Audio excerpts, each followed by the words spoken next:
Hoje eu vou falar sobre a Revolução Francesa. Se você gosta desse assunto ou vai estudar para alguma prova, fica até o final, porque eu vou te ensinar bastante coisa interessante. Eu não garanto que você vai entender tudo, até porque eu não sou professor de história.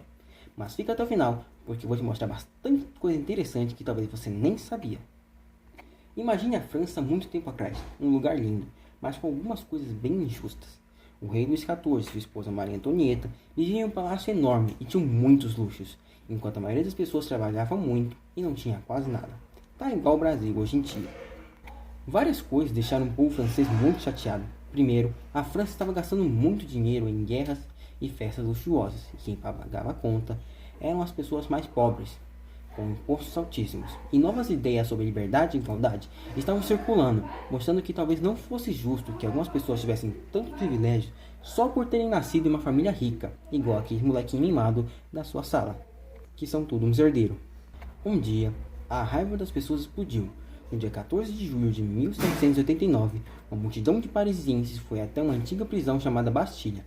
Essa prisão era um símbolo do poder do rei, e as pessoas queriam mostrar que não tinham mais medo. Eles invadiram a Bastilha em busca de armas e pólvora para se defender. Essa data é super importante porque marca o começo da Revolução Francesa.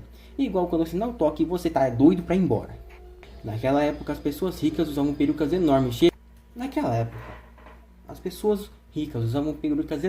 cheias de enfeites. Durante a Revolução, usar as perucas podia ser muito perigoso, porque era um sinal de que as pessoas eram da nobreza. Algumas pessoas mais radicais ficavam tão bravas que chegavam a cortar as perucas de quem encontravam. Imagina só, uma guerra das perucas no meio da rua. Depois de tomar a Bastilha, os líderes da Revolução escreveram um documento muito importante, chamado Declaração dos Direitos do Homem e do Cidadão. Era como um manual de regras novo para a França, dizendo que todos os homens, naquela época ainda não se falava muito sobre os direitos das mulheres, eram livres e tinham direitos iguais, como o direito de pensar o que quiser e ter suas próprias coisas. Mas a Revolução nem sempre foi um mar de rosas. Depois de um tempo, um grupo chamado Jacobinos, liderado por Robespierre, espero que eu tenha falado certo, tomou o poder. Eles achavam que precisavam ser muito duros com quem era contra a Revolução, e muitas pessoas foram presas e mortas em uma máquina chamada guilhotina. Até o rei Luís XIV e sua esposa perderam a vida dessa forma. Esse período foi conhecido como o Reinado do Terror. Além disso, as mulheres foram muito importantes na Revolução.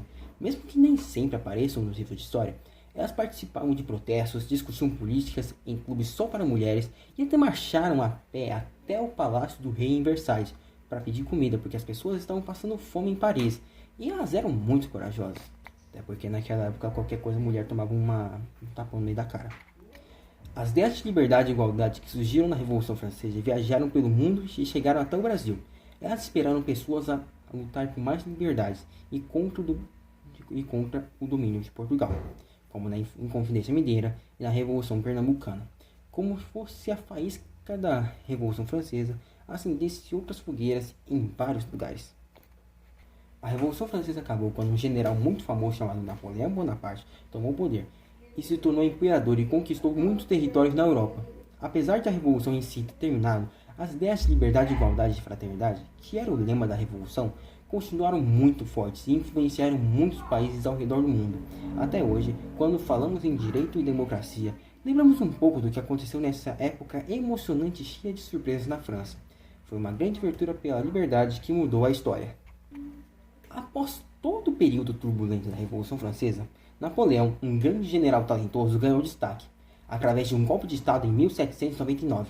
Ele estabeleceu que o consulado, onde inicialmente dividia o poder entre dois cônsules, no entanto, gradualmente, ele concentrou o poder em suas mãos, tornando-se primeiro cônsul e depois cônsul vitalício. Napoleão implementou diversas reformas importantes na França. Ele reorganizou a administração e criou o Banco da França, reformou o sistema educacional e estabeleceu o Código Civil Napoleônico, que influencia leis até hoje. Essas medidas trouxeram mais estabilidade e ordem ao país. Sob a liderança de Napoleão, o exército francês obteve muitas vitórias importantes contra outros países da Europa. Essas vitórias expandiram o domínio francês e aumentaram a reputação de Napoleão como um líder militar genial.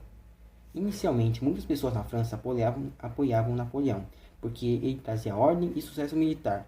Após anos de instabilidade, em 1804, ele se coroou imperador um ato que simbolizava seu poder e ambição. Mas, como nem tudo são flores, as ambições de Napoleão de dominar a Europa levaram a conflitos contínuos com outras potências, como a Inglaterra, a Rússia e a Áustria. Essas guerras exigiram muitos recursos e vidas francesas. Alguns erros militares de Napoleão foram cruciais para sua queda. A invasão da Rússia em 1812 foi um desastre, com seu exército sendo severamente enfraquecido pelo inverno russo e pela tática terra arrastada dos russos. Também com aquele frio do caramba.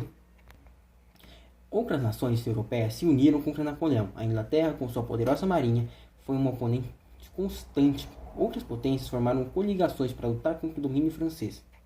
Após sofrer várias derrotas, incluindo a Batalha das Nações em 1813, Napoleão foi forçado a abdicar em 1814, exilado para a ilha de Elba. Em 1815, Napoleão escapou de Elba e tentou retomar o poder na França, em um período conhecido como o Governo dos 100 Dias. No entanto, ele foi derrotado decisivamente na Batalha de Waterloo e exilado novamente, desta vez em uma remota ilha de Santa Helena, onde morreu em 1821. E é isso, se você gostou do vídeo, dá o like, não sei porque eu estou falando isso, e até mais.